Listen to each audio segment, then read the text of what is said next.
یوم لا ينفع مال ولا بنون الا من اتى الله بقلب سلیم. قرآن کی 2 آیتیں پڑھ رہا ہے، اپنی بکواس کے بیچ میں اتنی غلط پڑھ رہا ہے العیاذ باللہ، جسے قرآن پڑھنا نہیں آتا وہ دعویٰ بڑا کر رہا ہے.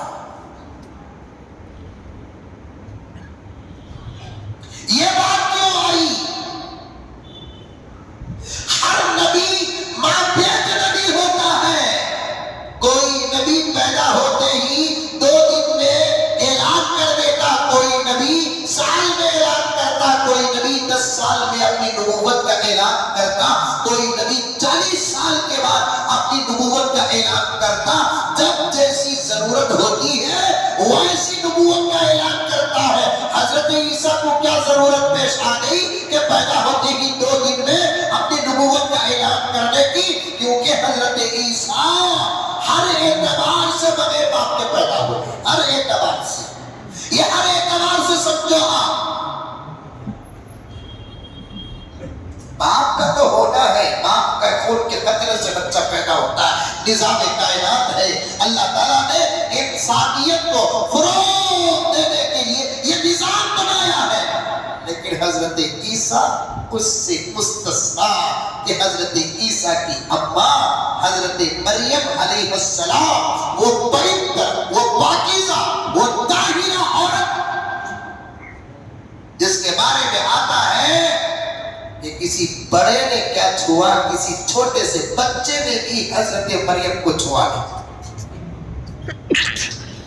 چھوٹے بچے سے مفسرین کرام فرماتے ہیں وہ بچہ جو تھوڑی بہت سمجھ رکھتا ہے انسانی تقاضوں کو، چھوٹا بچہ نہیں سمجھتا، لیکن وہ بچہ جو 6-7 سال کا ہوتا ہے، 8-9 سال کا ہوتا ہے، تھوڑی بہت انسانی تقاضوں کو سمجھتا ہے، اس عمر کا بچہ بھی حضرت مریم کو چھوا نہیں، لیکن بچہ پیدا ہو گیا مریم کو.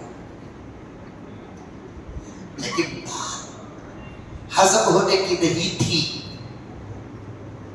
لیکن اللہ تعالیٰ کو بتانا مقصود تھا. بچہ پیدا ہو گیا مریم، پورے گاؤں والے، ذمہ داران، چودھریاں سب مل کر حضرت مریم کے پاس آ رہے ہیں. حضرت مریم کو حضرت جبرائیل کے ذریعے سے اللہ نے پیغام پہنچا دیا کہ اے مریم پورے گاؤں والے آ رہے ہیں، تجھ سے تیرے اس عمل کا زبردست سوال کریں گے. سوال غلط نہیں، سمجھ میں آ رہی ہے نا؟ سوال غلط نہیں. تفسیر اٹھا کر دیکھو، یہ لفظ لکھا ہے سوال غلط نہیں، بات صحیح ہے کہ کیسے انبیاء بچی کو بچہ کیسے پیدا ہو سکتا ہے. سوال کا اختیار تھا گاؤں والوں کو، سوال کا اختیار تھا بڑے ذمہ داران کو، کیونکہ وہ زمانہ اتنا اچھا زمانہ تھا کہ پورے گاؤں میں کسی ایک بچی کا قدم بھی پھسل تھا تو پورے گاؤں والوں کے سر جھک جاتے تھے. آج خود کی بیٹی کا قدم پھسلتا ہے، باپ کو فخر حاصل ہے. بات صحیح ہے غلط ہے؟ پورے گاؤں میں ایک مثال کے طور پر گاؤں کا نام میں خود رکھ دوں، ٹھیک ہے؟ تو کوئی بھی گاؤں کا نام بولا، سوال غلط نہیں تھا، فطرت کا تقاضا تھا، سوال صحیح تھا. کیونکہ امت جو بات سمجھتی نہیں وہ الگ چیز ہے، نبوت اور نبوت کا معجزہ ہوتا ہے وہ الگ چیز ہے.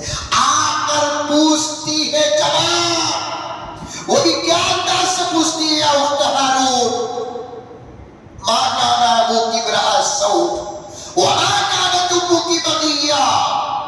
اے ہارون کی بہن، نہ تیرا باپ برا تھا نہ تیری ماں بری تھی، اور تجھے شادی بھی نہیں ہوئی، تجھے بچہ کیسے ہو گیا؟ اللہ نے پہلے ہی سے جبرائیل کے ذریعے سے حکم بھیجا تھا، کوئی بھی سوال کرے تو جواب دینا نہیں. فَلَا نُكَلِّمَ الْيَوْمَ إِنسِيًّا، تو کہہ دینا آج میں ہر کس بات نہیں کروں گی، یہاں تک کہ بھول کر بھی بات نہیں کروں.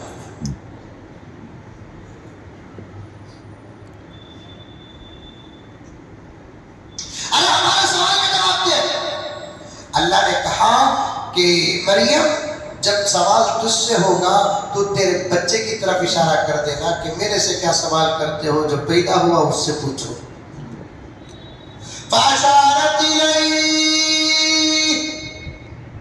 مریم نے اشارہ کر دیا، اسی سے پوچھ لو جو پیدا ہوا، اسی سے پوچھ لو جو قدرت کا نمونہ بن کر آیا، اسی سے پوچھ لو کہ اس کا باپ کون ہے، اسی سے پوچھ لو کہ وہ کون ہے. فاشارت الیہ،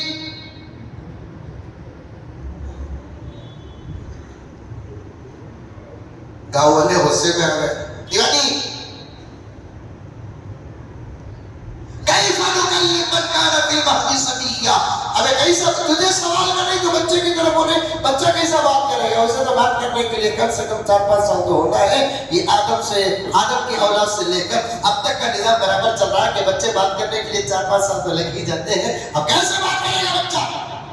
ابھی یہاں اشارے چل رہے ہیں تو جھولے سے ایک سے آواز آتی ہے، قال انی عبد اللہ. ارے میری بات کو چھوڑو، میری طرف متوجہ ہو جاؤ. اشارہ تم نے دیکھا، اشارہ کرنے والی کو نہ دیکھا، جس کی طرف اشارہ ہو رہا اسے بھی نہ دیکھا. ادھر تم پلٹو، میں اللہ کا بندہ ہوں، انی عبد اللہ. صرف اللہ کا بندہ نہیں، تم بھی اللہ کے بندے ہو. فرق کیا ہے؟ آتانی الکتاب، میرے پاس کتاب بھی ہے، وجعلنی نبیا، میں اللہ کا نبی ہوں. کوئی 2 دن میں اولاد، کوئی 30 دن میں اولاد، کوئی 1 سال میں اولاد، کوئی 40 دن میں اولاد ہوتا ہے. نبی جو ہوتا ہے باقیت نبی ہوتا ہے، وہ وہابی علم لے کر پیدا ہوتا ہے، کسبی علم کے ساتھ پیدا نہیں ہوتا. بقیہ باتیں انشاءاللہ تعالی